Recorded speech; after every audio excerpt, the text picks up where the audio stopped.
Esperamos unos minutos.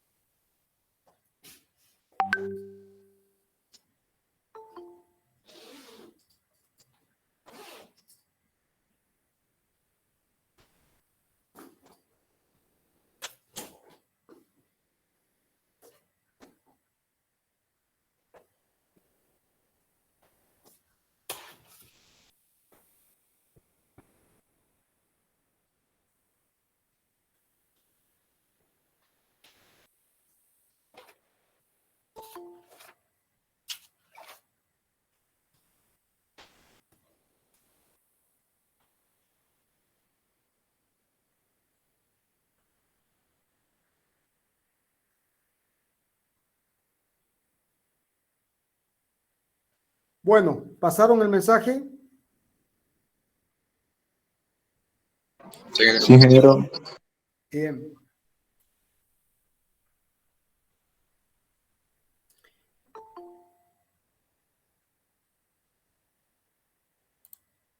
A ver, jóvenes, mi intención, como ya les manifesté más de una vez, es dar clases presenciales, pero por algún motivo que desconozco, cierran a las 6 de la tarde, es así, ¿no es cierto?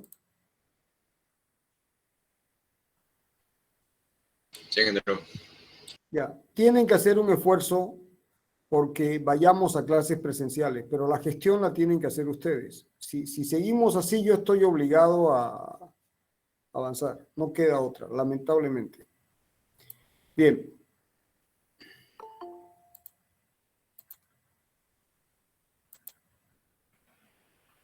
¿Se ve la pantalla?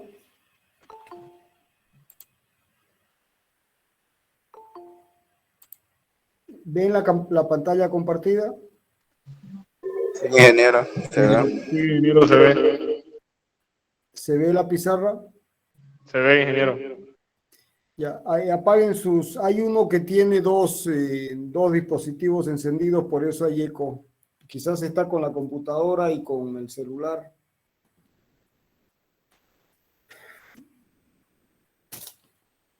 Bueno, jóvenes, empezamos con propiedades físicas de los fluidos. Ven la pizarra, ¿no es cierto? Sí. Bueno, propiedades físicas de los fluidos.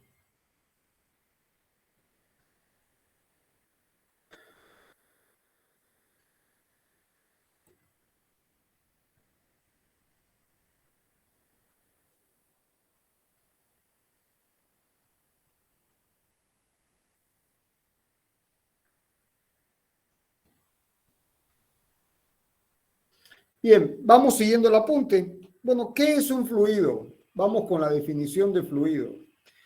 Bueno, un fluido, jóvenes, esencialmente es algo, parece una redundancia, pero no lo es algo que fluye.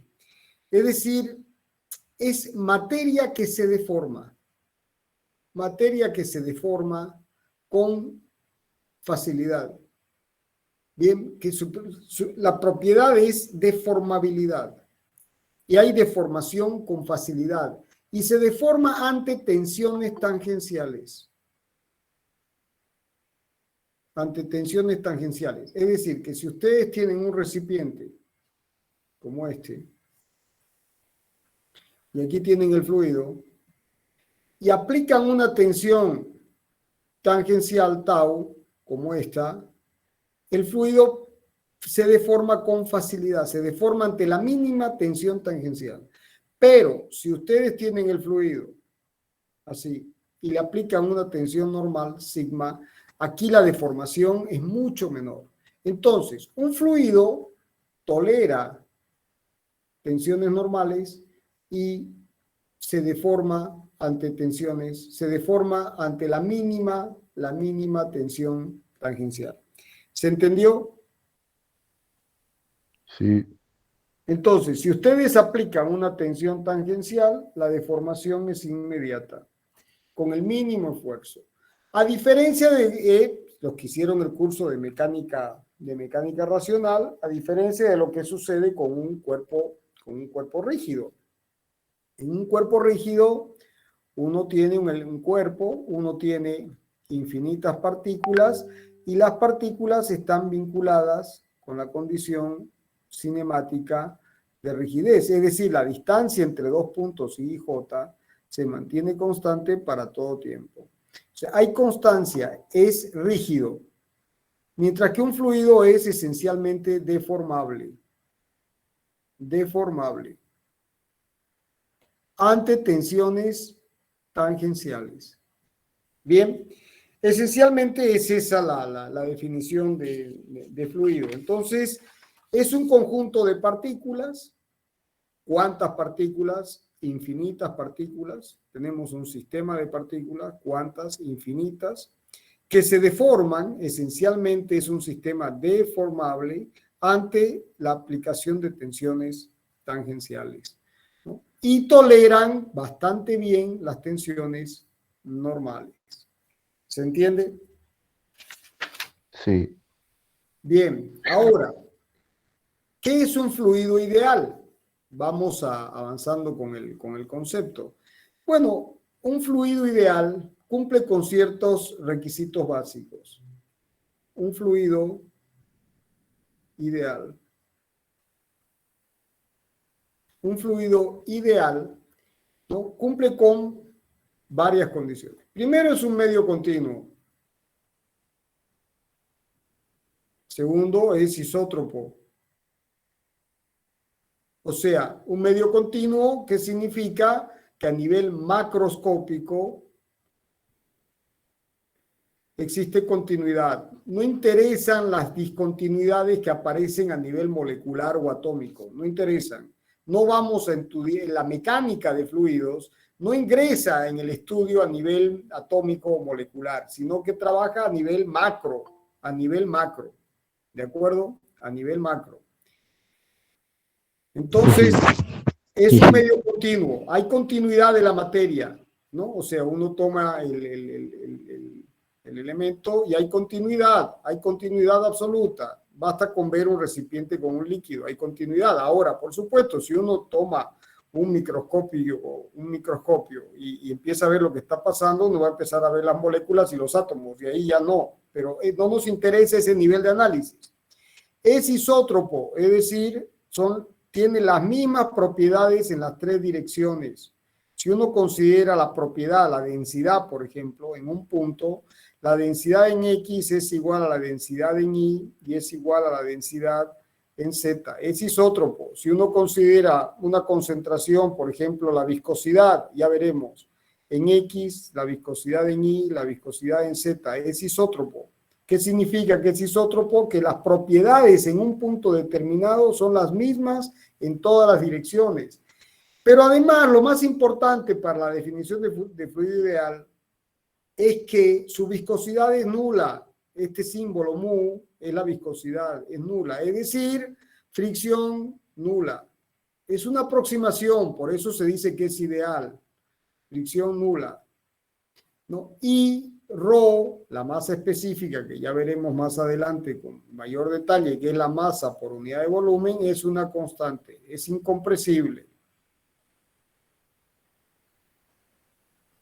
Y esas son las características de un fluido ideal, ¿no? Entonces, básicamente, se habla de un medio continuo, homogéneo, si me estaba olvidando aquí de la condición de homogeneidad, homogéneo. O sea, ¿qué significa homogéneo? Que todo, las características del fluido son las mismas en toda la masa. No es que aquí tengo una densidad y aquí tengo otra, o aquí otra, no, la densidad en toda esta zona es la misma. Entonces, homogéneo, un medio continuo, isótropo, ¿no? Eso es en general, pero de manera particular, para que cumpla la condición de que es ideal, su fricción es nula, o sea, la viscosidad es nula, y la masa específica, su densidad, es constante, es incompresible. ¿Se entendió la definición? Sí. ¿Todos lo entendieron, jóvenes? Sí, ingeniero. Bien. ¿Qué significa la mecánica de fluidos y qué significa la hidráulica? Entonces los fluidos, la mecánica, como ustedes saben, es una rama de la física. Es una rama de la física. Bueno, y es una rama de la física que estudia el movimiento de los cuerpos, el movimiento de partículas. En este caso estudia el movimiento de fluidos. La mecánica de fluidos estudia el movimiento de los fluidos y tendrá una rama que es la estática de fluidos, habrá la cinemática de fluidos y habrá la dinámica de fluidos. Entonces, y un fluido en general puede ser un líquido o puede ser también un gas. Es genérico. Los líquidos y los gases son fluidos, ¿no? Y adquieren la forma del recipiente que los contiene. Es decir, si ustedes meten un gas en un recipiente esférico, ese gas adquiere la forma del recipiente esférico. Si ustedes ponen un líquido en un reservorio que es un paralelepípedo, adquiere la forma del paralelepípedo. Si ponen el líquido en un reservorio que es cilíndrico, adquiere la forma del cilindro. ¿Se entendió? Sí, ¿Todos lo entendieron? Bien, entonces la mecánica de fluidos estudia el movimiento de los fluidos, estática, cinemática y dinámica de los fluidos, entiéndase líquidos y gases, y líquidos, todos los líquidos, el agua, aceites, ¿no? Y así siguiendo. Y los gases, todos los gases, el aire, el dióxido de carbono, el monóxido de carbono, los distintos óxidos de nitrógeno, es decir, todos los gases, bien, todos los gases. Y la hidráulica, jóvenes, en realidad la hidráulica es un caso particular de la mecánica de fluidos. Ustedes tienen la mecánica de fluidos y aquí tienen los líquidos. Y aquí tienen los gases. Y dentro de los líquidos tienen el agua. Entonces, la mecánica de fluidos del agua se llama hidráulica. ¿De acuerdo? Y la mecánica de fluidos del aire en particular, se llama aerodinámica. ¿Se entendió? Sí, Inge, lo acepta a un compañero por...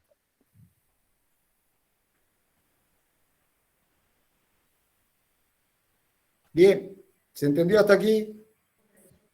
Sí, Sí, ingeniero, se entendió.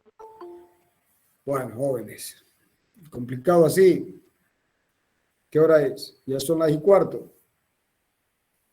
Bien, ahora vamos a definir la masa específica. Bueno, si uno toma un elemento de fluido como este, un diferencial de volumen, esta letra es volumen y esto es velocidad, esto es volumen, y tiene un diferencial de masa, ¿no?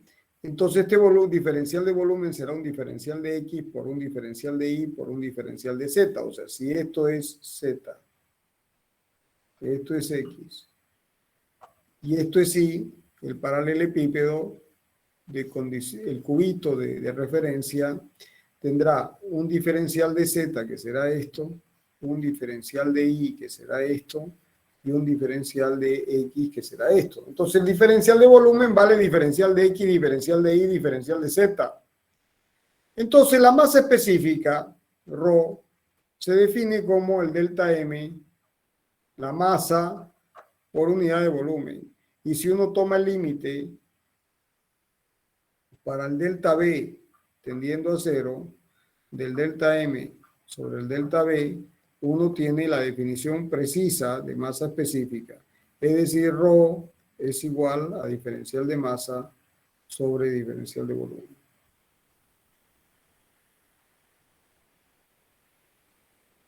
¿Estamos de acuerdo? sí. ¿Estamos hasta ahí? Sí. Ahora, esta masa específica, ¿qué unidades tiene?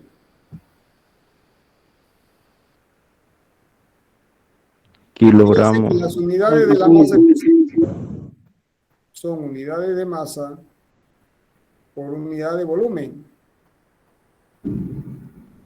En el sistema internacional, con el sistema metro, kilo, segundo, será kilo por metro cúbico, kilo masa. Y en el sistema CGS, centímetro, gramo, segundo, será gramo por centímetro cúbico. Bien, bueno, básicamente eso. Ahora, esta densidad, en el caso más general, no es una constante. La densidad es una función de dos variables fundamentales, la presión y la temperatura. Bien, no hay que olvidarse que la densidad es una función de la presión y de la temperatura, como han estudiado ustedes ampliamente en termodinámica, ¿no? Deberían haberlo hecho. Entonces, es una función de la presión y la temperatura.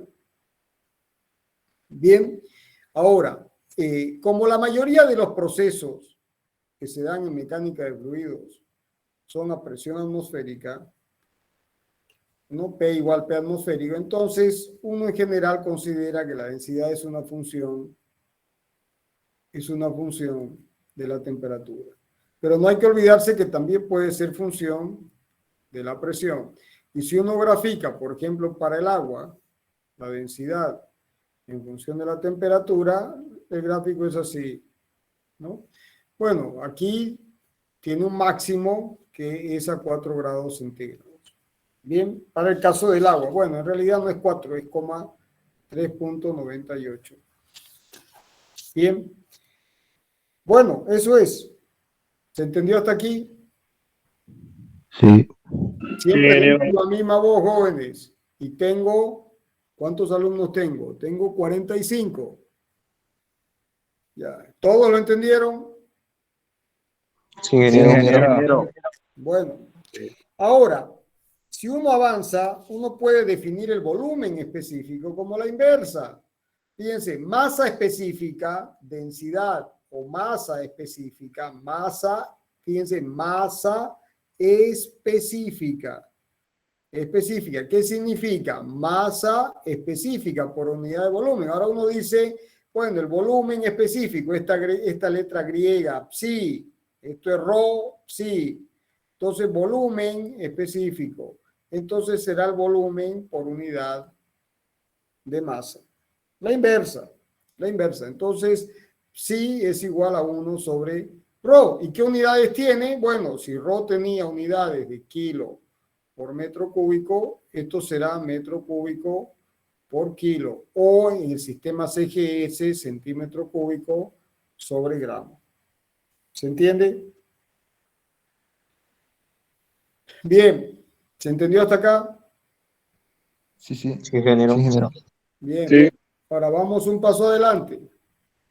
Peso específico.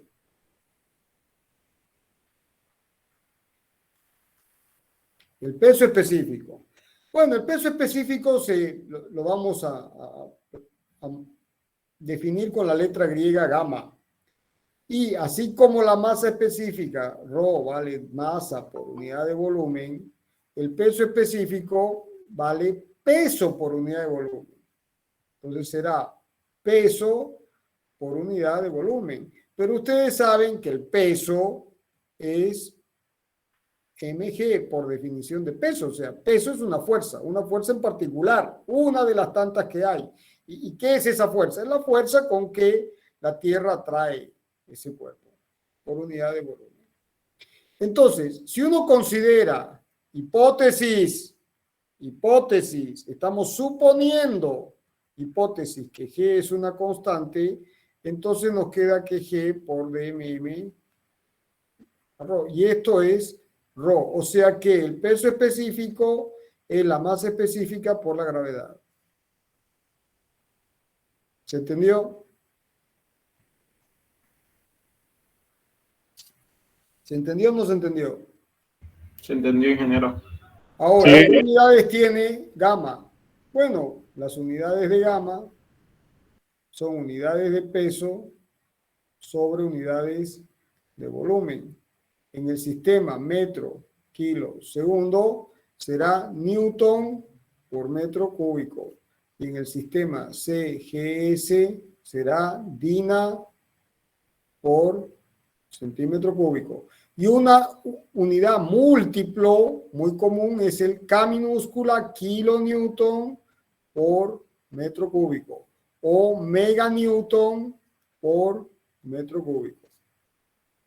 Bien, ahora, aquí hicimos una hipótesis, que ρ es una constante, pero ustedes saben, lo hemos estudiado ampliamente en mecánica racional, G no es una constante. Si uno tiene la Tierra, ¿no es cierto? Entonces, y esto es así, entonces uno tiene aquí el cuerpo y la masa que atrae, y esta es la latitud. Entonces, G es una función de dos variables. Por un lado, la altura, H, y por otro lado, la latitud. Eso ya ha sido ampliamente estudiado. Y la expresión que mejor aproxima a eso la tienen en el apunte. Entonces, ustedes, dependiendo de la latitud, la gravedad es máxima en el polo y es mínima en el ecuador. Y cuando H tiende a infinito, ustedes saben que a medida que uno se aleja, la gravedad vale 0 y es máxima en contacto con la Tierra. Bien, su valor referencial es 9,86. El valor promedio, el valor referencial es 9,86 metros por segundo cuadrado. Bien, bueno, ¿se entendió hasta ahí? Sí. ¿Van siguiendo el apunte? ¿Se entendió, ingeniero? ¿Y van siguiendo el apunte? Los que tienen el apunte impreso lo tienen servido. Los que no imprimieron, ¿qué quieren que yo haga? Compresibilidad.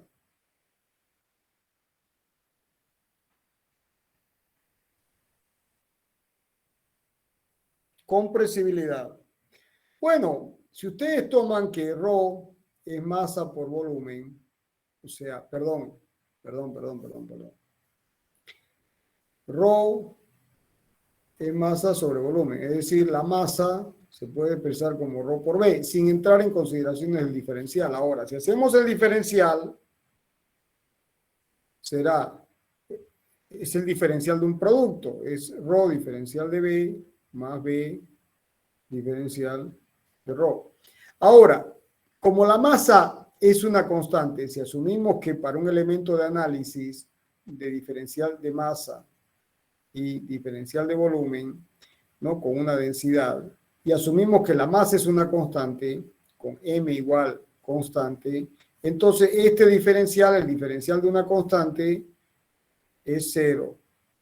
Es 0. Entonces queda que ρ diferencial de B es igual a menos B diferencial de ρ. O sea que diferencial de B sobre B es igual a menos diferencial de ρ sobre ρ. Bien, es eso básicamente. Es eso. ¿Qué significa esta expresión, jóvenes? Que el incremento de la densidad es igual y opuesto al volumen. O sea, si la densidad aumenta, el volumen disminuye, porque es opuesto. Entonces, miren cómo se lee esta expresión. Vamos a escribirlo al revés. De ρ a ρ es igual a menos de B a B. El incremento de la densidad, esto es positivo, respecto de la densidad inicial, respecto de este valor, es igual y opuesto al cambio del volumen respecto del volumen inicial. O sea que si la densidad aumenta, piensen en un cubo así, si se hace más denso, ¿no? ρ aumenta, disminuye el volumen, porque es igual y opuesto. Si el volumen aumenta, la densidad baja. ¿Se entendió la lectura?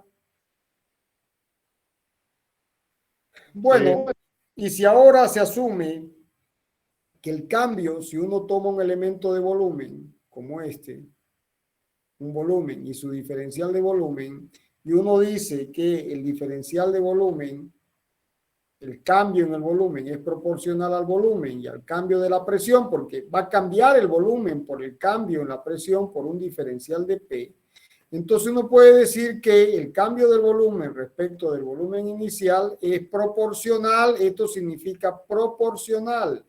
Como ustedes deberían saber desde colegio o de física básica, proporcional, ¿qué significa? Que si el uno aumenta, el otro aumenta. Y inversamente proporcional, el uno aumenta, el otro disminuye.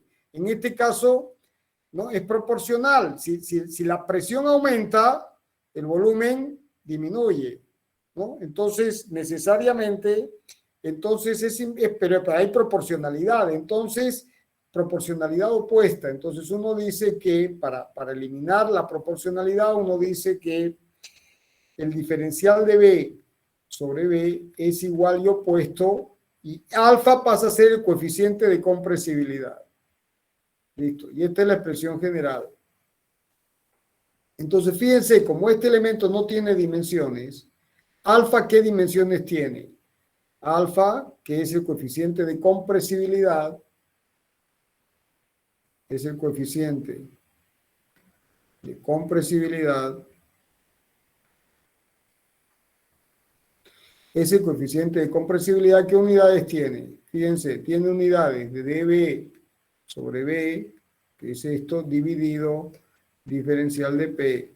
El menos no interesa para el análisis. Esto no tiene dimensiones, es volumen sobre volumen, es sin dimensiones. Y aquí tengo presión, unidades de presión, Newton por metro cuadrado. O sea que las unidades del coeficiente de compresibilidad son metros cuadrados sobre Newton. Inversa de la presión. ¿Está? ¿Se entendió hasta ahí? Sí. ¿Todos lo entendieron? Sí, ingeniero. Bien. Ingeniero.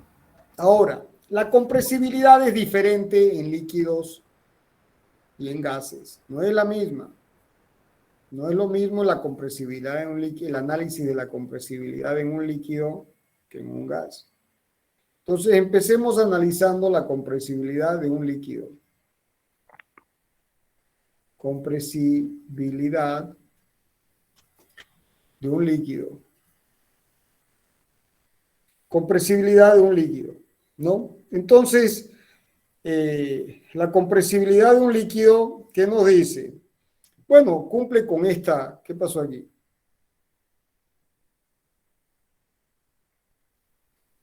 Están ahí, ¿no es cierto?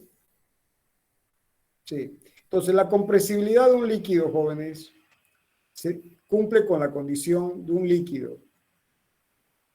Cumple con la condición de que el cambio del volumen respecto del volumen inicial es igual y opuesto al cambio de la presión. Cumple con esta condición.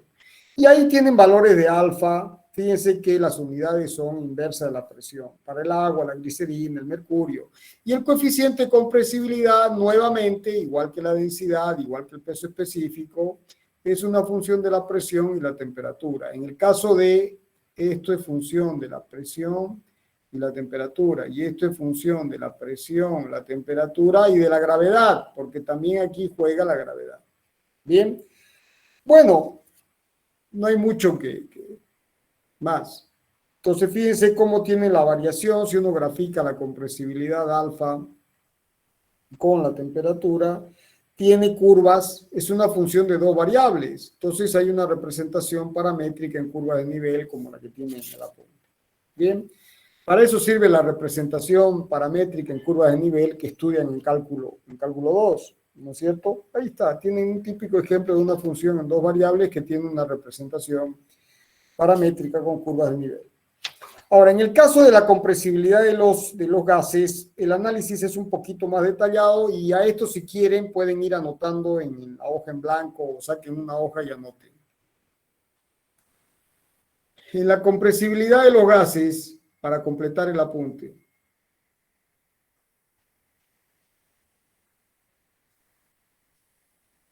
En la compresibilidad de los gases, ¿qué es lo que uno tiene? Bueno, ¿qué es lo que pasa? Los gases cumplen con los gases ideales. Vamos a empezar asumiendo el caso de un gas ideal. Bueno, y un gas ideal, la relación presión-volumen, Depende de cómo es el proceso, si es isotérmico, isobárico, isocórico. Ustedes lo han estudiado en termodinámica. Vamos a hacer un repaso rápido. Y se empieza con la ley de Boyle-Mariot. O sea, ¿qué hizo Boyle-Mariot? ¿Qué hicieron Boyle-Mariot?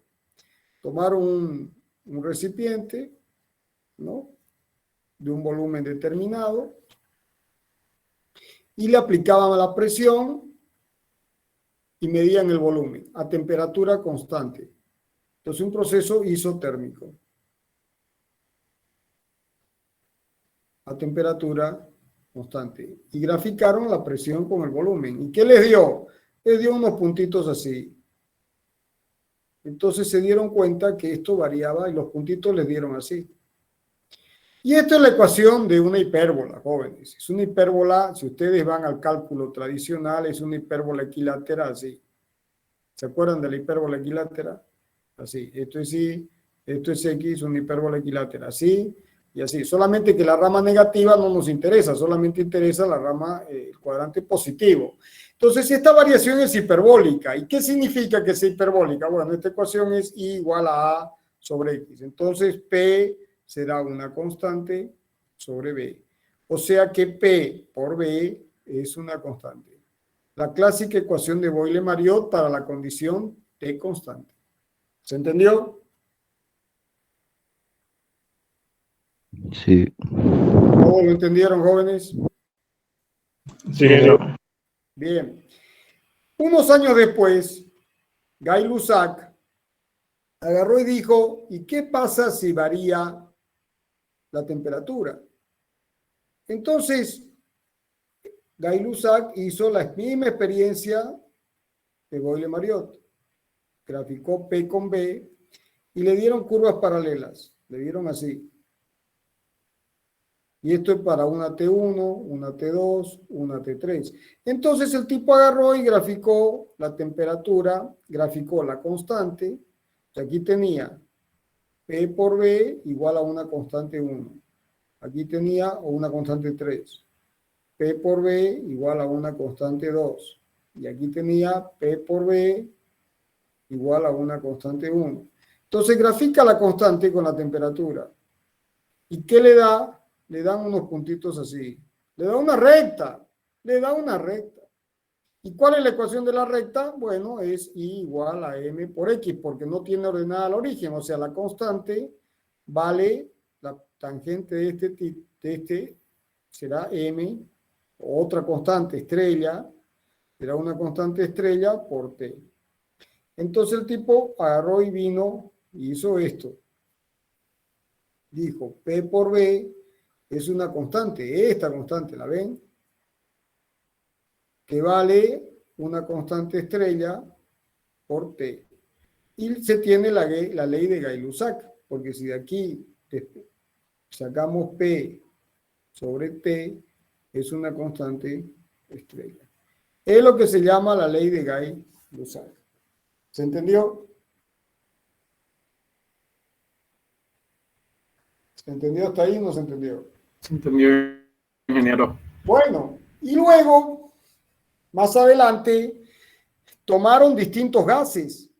Tomaron aire, tomaron dióxido de carbono, hidrógeno, oxígeno, distintos gases, y esto iba cambiando. Y también iba cambiando con la masa. Entonces analizaron la variación de la constante estrella con un parámetro particular, con el número de moles, con N.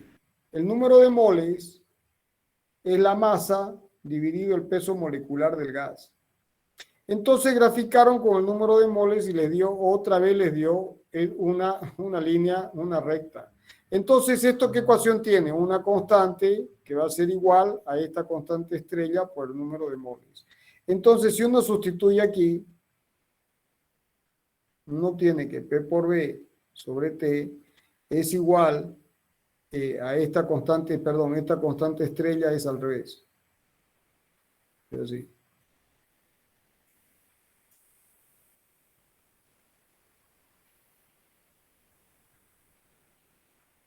Así. Y resulta que esta constante ya es una constante constante, o sea, es la recontra constante. ¿no? Y es lo que se llama la constante universal de los gases, R por N. Y se llama universal porque es así que es constante, ¿me entiendes? Es curioso cómo uno dice P por B constante, constante, pero es una constante que varía, y es una constante que varía. Bueno, resulta que esta no varía más. Entonces, uno tiene la ley de los gases ideales que dice que P por B sobre T es igual a R por N, o que P por B es igual a NR. La ley de los gases ideales, que define la compresibilidad de los gases para procesos isotérmicos. O sea, si T es constante, es un proceso isotérmico. Si B es constante, es un proceso isocórico, como ustedes saben de termodinámica. Y si P es constante, es un proceso isobárico. ¿Se entendió? Sí, ingeniero, se entendió. Entonces, P por B es igual a NRT. Isotérmico. Si T es constante, entonces queda P por B, como T es constante, vamos a escribirlo aquí. T constante, R constante y la masa constante, entonces queda P por B igual constante. Isocórico, B constante, este constante. Entonces, R constante, N constante, o sea, masa constante, entonces nos queda que P sobre T es constante, o sea, este con este y este pasa aquí porque es constante. Isobárico, P igual constante, R constante, N constante, y isobárico nos da que B sobre T es igual constante. ¿Se entendió? ¿Y qué significa que es constante? Ah, muy bien, que P1 por B1 es igual a P2 por B2. Que P1 sobre T1 es igual a P2 sobre T2. Eso significa, o B1 sobre T1 es igual a B2 sobre T2. ¿Se entendió? Y si uno tiene un caso general, ¿no? Por ejemplo, Gay-Lussac, P por B sobre T, P1, 1 y 1 es igual a P2, B2 sobre T2. ¿Estamos de acuerdo? Sí, ingeniero. Sí. Bueno, y la compresibilidad de los gases está gobernada por esta ecuación. Ahora, estos son los gases ideales, pero como ustedes saben, para un gas real se cumple la condición que P por B es igual a Z NR T, donde este es el coeficiente corrector, el factor de ajuste, que es una función de la relación entre la temperatura sobre la temperatura crítica y la presión sobre la presión crítica en el diagrama de fases. Entonces, esta es la ecuación general para un gas real y esta para un gas ideal que define la condición de compresibilidad para los gases. ¿Se entendió? Ya. ¿Alguna duda, jóvenes? Ninguna, ingeniero. ¿Todos lo entendieron? Sí. Ingeniero, entendimos. Bueno, el módulo de compresibilidad ya lo mencionamos, es la inversa del coeficiente de compresibilidad alfa. Y bueno, la celeridad del sonido, jóvenes, ubiquen en el apunte 3.4, es la velocidad de propagación del sonido en el aire, que lo vamos a ver, anoten ahí, se verá en dinámica de fluidos compresibles. Todo el tema celeridad del sonido lo vamos a ver en detalle en dinámica de fluidos compresibles. Así que eso lo pasamos a celeridad del sonido, o sea, la velocidad con la que el sonido se propaga en el aire se verá en dinámica de fluidos compresibles. ¿De acuerdo? Y nos queda la dilatabilidad. Nos queda la dilatabilidad, que es una propiedad física muy importante por ahora, para esta clase. Entonces, la dilatabilidad.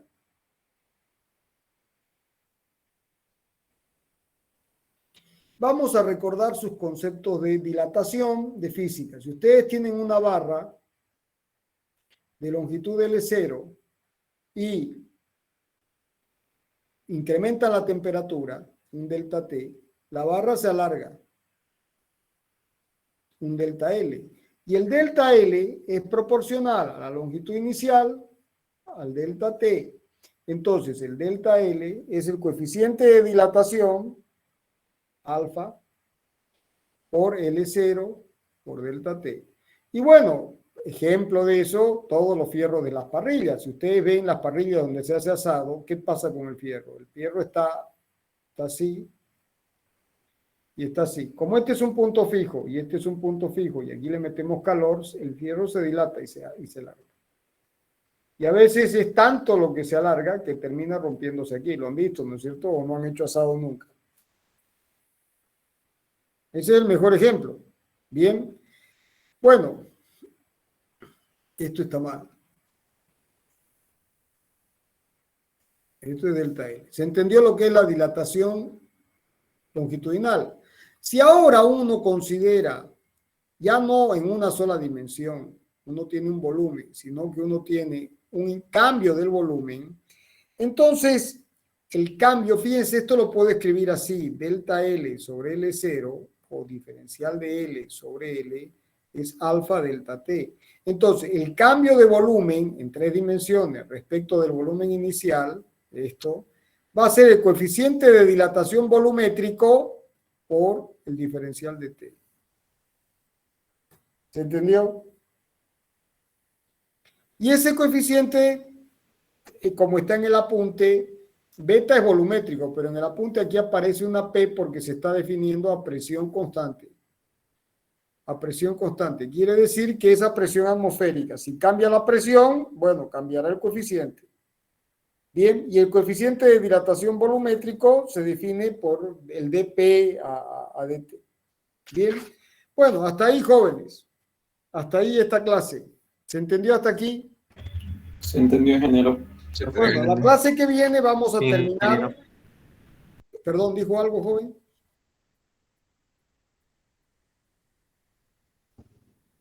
Bien, la clase que viene vamos a dar viscosidad y energía, todo lo que es viscosidad, todo lo que es difusividad y energía superficial.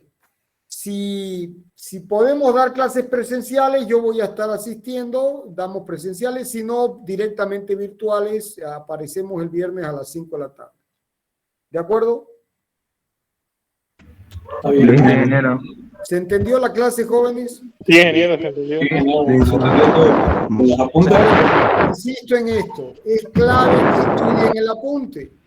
Si no, vamos a ir acumulando, para los que me preguntan y me dicen, mire, ingeniero, sus deltas, pónganse a estudiar el apunte para que la clase que viene todo esto esté estudiado. Y van a ver cómo esto se va facilitando. Si dejan que se acumule, no funciona. ¿De acuerdo? Está en la punta de todo. ¿Estamos? Está bien, ingeniero. Listo, ingeniero, gracias. Nos vemos el viernes. Hasta luego. Hasta luego. Hasta luego, ingeniero. Chau, chau. Hasta luego. Ingeniero, buenas noches.